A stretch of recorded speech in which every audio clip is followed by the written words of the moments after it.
नमस्कार दोस्तों, मेरे लीगल चैनल विधि ज्ञान पर आपका स्वागत है। तो आज की वीडियो का विषय है अग्रीमेंट टू सेल।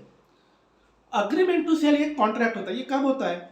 जब भी आप कोई प्रॉपर्टी खरीदने जा रहे हो। क्या प्रॉपर्टी? Fix asset.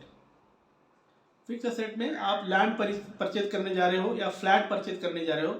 इस केस में ट्रांसफर ऑफ प्रॉपर्टी एक्ट में ये दिया है कि अगर इमूवेबल प्रॉपर्टी का आप कोई ट्रांजैक्शन कर रहे हो तो उसमें अग्रीमेंट टू सेल कराना है या कराना है, और उस डॉक्यूमेंट को सब रजिस्ट्रार के पास रजिस्टर्ड कराना है। उसी ट्रांसफर ऑफ प्रॉपर्टी एक्ट में ये भी दिया है कि सेल डीड भी कराना है, लेकिन सेल डीड का हम अगला वीडियो में देखते हैं। तो जब भी आप किसी बिल्डर से फ्लैट खरीद रहे हो या किसी डेवलपर से जो प्लॉटिंग बना के प्लॉट बेचता है उसके पास से प्लॉट खरीद रहे हो, तो ये मैंडेटरी है कि उसके साथ आप अगर उसको पहले कुछ टोकन अमाउंट देते हो, टोकन आप पैसा देते हो, उसके बाद उस प्रॉपर्टी का 10% अमाउंट देते ही उस बिल्डर ने या फिर डेवलपर ने आपके साथ अग्रीमेंट टू सेल ये डॉक्यूमेंट बनाना होता है। और सिर्फ डॉक्यूमेंट बनाना नहीं होता है, बल्कि इस डॉक्यूमेंट को नज़दीक के सब रजिस्ट्रार के पास रजिस्टर्ड भी कराना है। और वो रजिस्टर करते समय उस प्रॉपर्टी की वहाँ के रेडी रेकनर के हिसाब से जो भी प्रॉपर्टी का वैल्यूएशन होता है उस वैल्यूएशन के हिसाब से स्टैम्प ड्यूटी भी भरना मैंडेटरी होता है। तो क्या होता है, एक बार आप अगर किसी बिल्डर के पास गए, फ्लैट खरीदना है, सोच लो फ्लैट की अगर कीमत 50 लाख है तो उसके 10% होती है 5 लाख। आपने 5 लाख बिल्डर को देते ही ये बिल्डर के ऊपर ऑब्लिगेशन क्रिएट होता है कि बिल्डर ने आपके साथ अग्रीमेंट टू सेल का डॉक्यूमेंट बनाना है और उस डॉक्यूमेंट को जाके रजिस्टर कराना है और उसके ऊपर जो भी स्टैम्प ड्यूटी बनती है वो भरना है।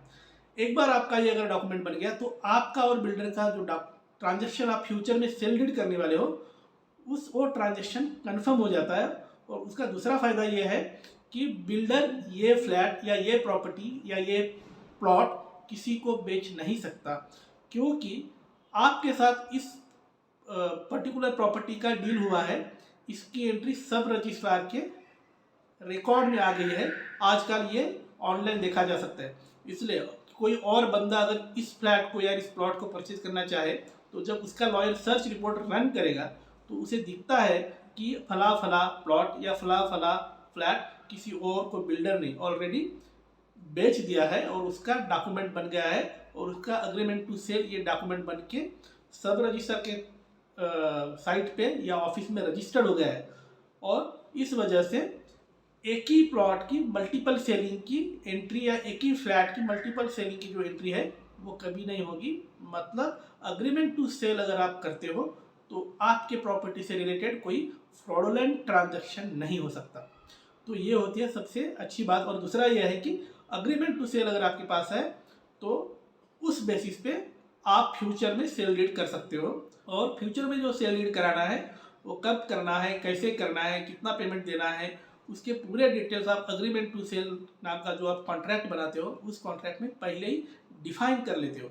इसलिए अग्रीमेंट टू सेल ये एक ऐसा डॉक्यूमेंट है, ऐसा कॉन्ट्रैक्ट है जिसके थ्रू आप ये डिफाइन कर लेते हो कि फला फला प्रॉपर्टी का आपका और बिल्डर के साथ कॉन्ट्रैक्ट हुआ है। बिल्डर फ्यूचर में वो प्रॉपर्टी आपको ही बेचेगा। इस प्रॉपर्टी के मल्टीपल सेल के जो भी पॉसिबिलिटीज़ है वो हम ब्लॉक कर देते हैं। तो ये थी जानकारी अग्रीमेंट टू सेल के बारे में। तो दोस्तों, आपके लिए ऐसे ही मैं अलग अलग वीडियो लाता रहूँगा।